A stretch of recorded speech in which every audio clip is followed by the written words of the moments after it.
Halo teman-teman, perkenalkan nama saya Mikael Kartoharjo dengan NIM 2022030111 dari Prodi Teknik Informatika.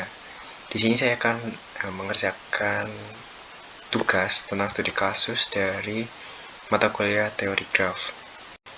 Nah, di sini apa yang akan kita bahas? Yang pertama, jelaskan perbedaan pohon berakar dan pohon biner dan berilah contoh. Pohon berakar. Pohonnya sebuah simpulnya dijadikan akar dan setiap sisinya diberi arah sehingga menjauhi akar tersebut. Tanda arah atau panah pada pohon berakar dapat dibuang bila akar dari pohon tersebut sudah jelas. Di sini terdapat gambar dari pohon berakar ya. Jadi kalau pohon berakar itu yang gambar pertama itu diketahui bahwa titik awal itu dari A. Jadi sudah terlihat dan bisa dilihat dari arah-arahnya. Sedangkan kalau dari gambar yang kedua itu belum pasti di mana titik awalnya, jadi itu disebut pohon berakar. Lalu yang berikutnya itu ada pohon biner. Apa itu pohon biner? Pohon biner adalah struktur data pohon di mana setiap node memiliki paling banyak dua anak yang disebut sebagai anak kiri dan anak kanan. Nah, pada gambar ini sudah diketahui ya, angka 2 itu ada anak kiri dan anak kanan, itu ada 7 dan 5, dan sebagainya sampai ada 5, 11, dan 4. Nah, tadi balik ke pertanyaannya tadi, jelaskan perbedaan pohon berakar dan pohon biner. Jadi, kalau pohon berakar itu di setiap node kiri dan node kanan itu lebih dari satu. Jadi di situ ada banyak, bisa lebih dari 2. Sedangkan kalau pohon biner itu cuma hanya ada 2, kiri dan kanan. Jadi kalau pohon berakar tuh bisa ada banyak cabangnya gitu. Jadi cabangnya banyak jadi disebut pohon berakar. Kalau cuma kiri dan kanan dia disebut pohon biner. Lalu yang berikutnya, gambar berikut termasuk jenis graf apa?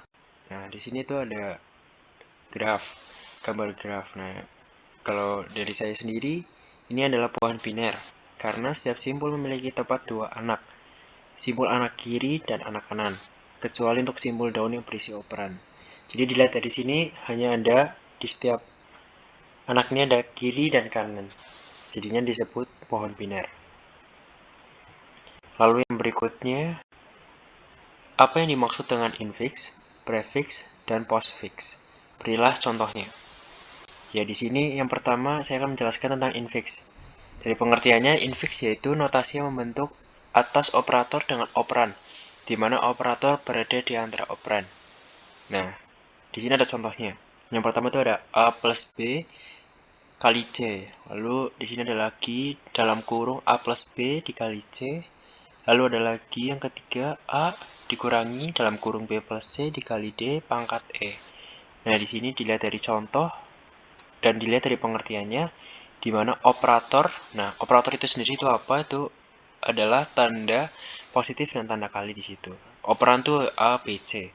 Jadi kalau infix itu operatornya berada di antara operan. Jadi nggak ada yang namanya operator itu di depannya operan, misal minus A atau C min, dan dia berdiri sendiri gitu, bukan. Itu namanya bukan infix. Jadi ini contoh dari infix. Lalu kita bahas yang kedua yaitu ada prefix.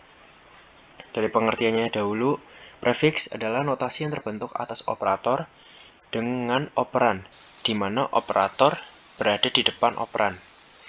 Nah, contohnya nih, ada A plus B dikali C. Itu adalah infix ya. Nah, maka prefix dari infix yang di atas tadi, itu ada plus A dikali B, C. Dan bisa dilihat di sini tadi dari pengertian di mana operator di depan operan. Operator itu tadi apa? Pertambahan dan perkalian. Operan itu ABC-nya. Nah, kalau dari notasi prefixnya itu sudah bisa dilihat plus A kali BC. Nah, itu ada plus A kan? Nah, itu ada tanda operator di depan operan. Jadi dia nggak ada di antara. Jadi itu disebut prefix. Lalu yang berikutnya ada postfix. Jadi pengertiannya dulu, postfix adalah notasi yang membentuk atas operator dengan operan, di mana operator berada di belakang operan. Contohnya, ini dari infix ya, ada A plus B dikali C. Maka notasi postfix dari infix di atas tadi, yaitu ABC bintang plus. Jadi kalau dilihat dari ini, operator seperti bintang dan plusnya dia ada di paling belakang. Jadi tidak ada yang mengapit, jadi disebut postfix. Lalu yang berikutnya, menentukan jenis notasi ekspresi. Nah, ini yang soal pertama itu ada A, B, C, D. Tanda pangkat dikali dikurangin. Nah, ini notasi apa? Ini adalah notasi ekspresi postfix. Karena operator-operator seperti pangkat, perkalian, dan pengurangan berada setelah operan, yaitu A, B, C, dan D. Lalu ada contoh soal yang kedua, itu ada min A dikali B dipangkatkan C, D. Ini adalah notasi ekspresi prefix, karena operator seperti tanda kurang atau pengurangan berada setelah operan, yaitu A. Nah, itu ada di paling depan, jadi itu disebut dengan prefix karena dia tandanya dari paling depan. Lalu sekarang berikutnya itu latihan soal. Silahkan ubah notasi matematika berikut menjadi infix, prefix, dan postfix.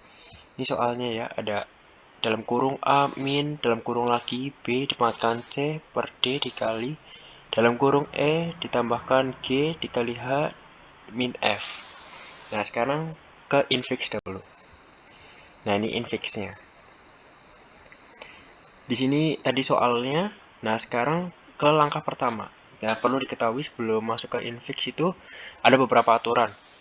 Kalau harus mengutamakan seperti yang pertama, yang paling utama itu tanda kurung. Tanda kurung itu harus dikerjakan paling utama. Setelah itu baru memperhatikan tanda. Nah, tanda yang paling tinggi yaitu ada pangkat dan kali. Setelah pangkat dan kali dan bagi, setelah itu baru pengurangan dan pertambahan. Nah, sekarang masuk langsung. Nih, dari sini kita bisa lihat langsung tuh. Kita ngerjain dari kiri dulu ya. Ini kan ada tanda kurung nih, yang paling kiri. Itu ada B pangkat C. Nah, itu udah dikurung dan dipangkat. Itu udah otomatis. Itu langkah pertama. Nah, itu kita langsung garis bawahi ditulis langkah pertama. Buat menandai bahwa itu buat yang pertama.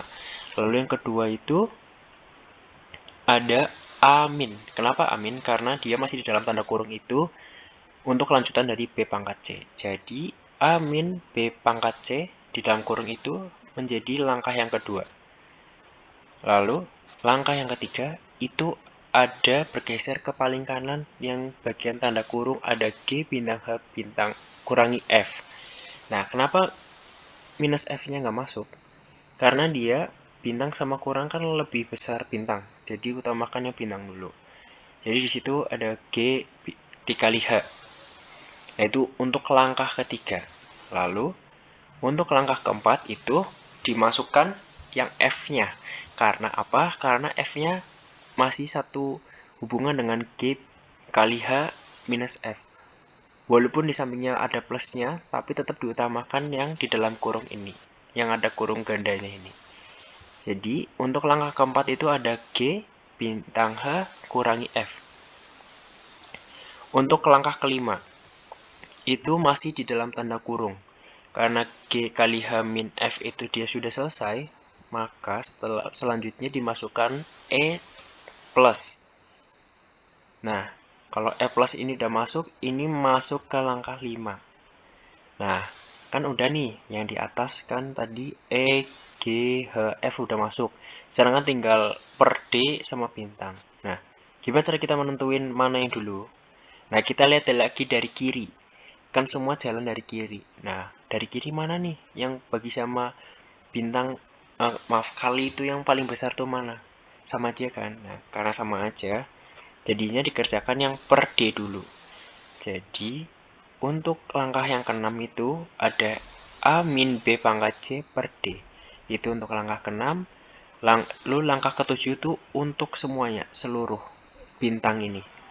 Ada min A min B pangkat C per D bintang E plus G bintang H min F. Jadi itu langkah-langkah untuk menentukan infix dari soal yang tadi di atas ya. Nah, setelah kita menentukan infix, lalu kita menentukan prefix. Nah, ini soalnya yang masih sama tadi di atas. Nah, tadi kan kita udah nyari infix tuh.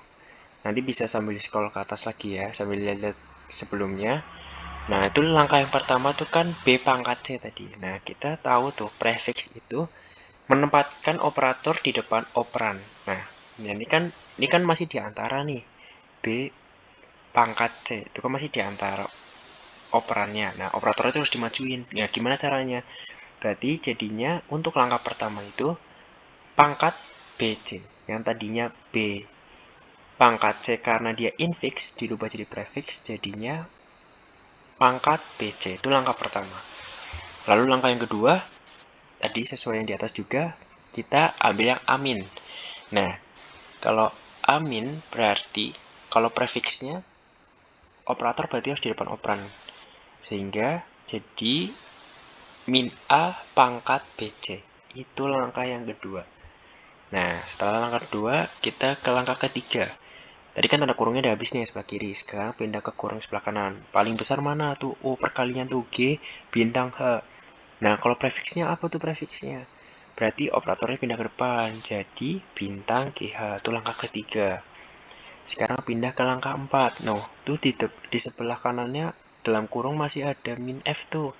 Nah, sekarang gimana caranya biar operatornya bisa maju? Nah, berarti tadi kan udah bintang GH. Nah, sekarang ditulis min bintang GHF. Min yang tadi depan F, dia pindah ke paling depan. Tapi paling depannya masih di wilayah kurung itu ya. Nggak langsung di depan E atau D gitu, enggak. Jadi masih di wilayah kurung itu. Kurung itu buat membatasi dan mempermudah. Itu langkah keempat. Lalu langkah yang kelima itu kita masih di dalam kurung yang luar. Itu ada E plus. Nah, kita tahu tuh E plus. Plusnya di depan E kan. Nah, itu kan tadi masih infix. Karena dia masih infix, sekarang kita rubah jadi prefix. Gimana caranya? Nah, operatornya tinggal dipindah ke depan.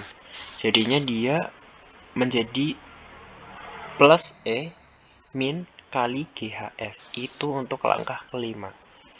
Nah, sekarang kita ke langkah keenam. Nah, karena ini tadi yang apa namanya nih, tanda kurungnya udah semua diselesaikan. Sekarang ke per D bintang. Nah, gimana caranya kita nentuin? Kita lihat tadi paling kiri. Lalu kita lihat paling besar yang per atau bintang. Oh, sama nih. Berarti kita kerjain yang per dulu karena ngerjainnya dari kiri. Nah, untuk langkah keenam, dia operator dipindah ke paling depan. Jadinya dia per min A pangkat B, C, D. Itu untuk langkah keenam. Setelah itu sisanya ada bintang nih ya, kali. Nah, ini untuk langkah terakhir ketujuh nih, untuk penentuannya. Jadi ketemu, bintangnya pindah paling depan. Jadi bintang per min A pangkat B, C, D plus E min kali G, HF. Itu untuk hasil dari prefix. Lalu kita ke yang terakhir nih. Ada postfix.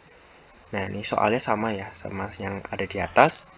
Nah, untuk langkah-langkahnya juga sama seperti yang infix tadi. Nah, gunanya infix itu tadi untuk menentukan langkah-langkahnya supaya mempermudah mencari prefix dan postfix. Jadi prefix dan postfix hanya menyesuaikan dari infix. Cuma tinggal nanti ada kalau prefix di depan, kalau postfix itu di belakang operatornya gitu. Nah, misalnya ada soal B pangkat C. Nah, postfixnya apa nih? Berarti operatornya harus di belakang operan. Nah, berarti tinggal dirubah tuh. Pangkatnya dipindah ke belakang C. Jadi jadi BC pangkat. Nah, itu untuk langkah pertama. Langkah kedua. Nah, langkah keduanya lihat tuh masih dalam kurung masih ada amin tuh. Nah, tadi kan dekat ketemu BC pangkat. Nah, sekarang tinggal berarti tulis ABC pangkat. Minnya ditaruh di belakangnya pangkat. Karena semua operator berada di belakang operan. Nah, itu untuk langkah kedua. Setelah itu kita ke langkah ketiga. Tadi yang kurungnya udah habis, sekarang ke kurungnya sebelah kanan. Itu ada G bintang H. Nah, G bintang H itu kan masih di tengah-tengah tuh. Itu berarti masih infix tuh. Gimana caranya biar jadi postfix? Nah, itu caranya bintangnya itu dipindah ke belakang. Ini kan GH tadi kan, langkah pertamanya G bintang H. Kita pindah ke belakang, jadi nggak ke belakangnya F, tapi ke belakangnya H. Karena itu step per step gitu loh. Nah, jadinya ketemunya G, H bintang itu untuk langkah ketiga. Lalu untuk langkah keempat, itu ada G, H bintang, F min. Itu masih dalam kurung, tadi kan min F. Itu kan masih di depannya tuh, di antara H sama F tuh. Nah, kita harus pindah ke belakangnya F. Intinya harus di paling belakang dari operan itu sendiri. Nah, jadinya untuk langkah keempat itu ada G, H dikali F min. Itu langkah keempat. Lalu untuk langkah kelima, nah, tadi kan ini udah nih. G bintang H min F itu udah jadiin postfix tadi hasilnya dari di bawah. Sekarang tinggal yang dalam kurung nih, masih ada E sama tanda plus. Nah, plusnya kemana nih? Nah, karena masih dalam kurung yang sama dengan G bintang H min F, jadinya tanda positif ditaruh paling belakang setelah min. Jadinya ada E, G, H, kali F, min, plus. Itu untuk langkah kelima. Nah, yang kiri tanda kurung dan kanan tanda kurung sudah selesai kan. Nah, sekarang tinggal per D kali. Nah, cara nentunya itu berarti dari yang paling kiri. Nah, itu ada per. Nah, sekarang jadinya itu ada A, B, C pangkat min D per E, G, H kali F min plus. Itu untuk langkah ke-6. Setelah itu sisanya apa tadi? Setelah sisanya tinggal bintang. Berarti kalau sisanya bintang, berarti menjadi A, B, C pangkat min D per E, G, H bintang F min plus bintang. Itu untuk langkah terakhir dan sekaligus jawaban terakhir. Yaitu segitu teman-teman untuk penjelasan tugas dari saya yang diberikan tugas untuk teori graf nih, studi kasus. Sekian dari saya, semoga semua paham. Maaf jika menjelaskan terlalu cepat atau mungkin ada yang nggak paham. Sekian dari saya, terima kasih.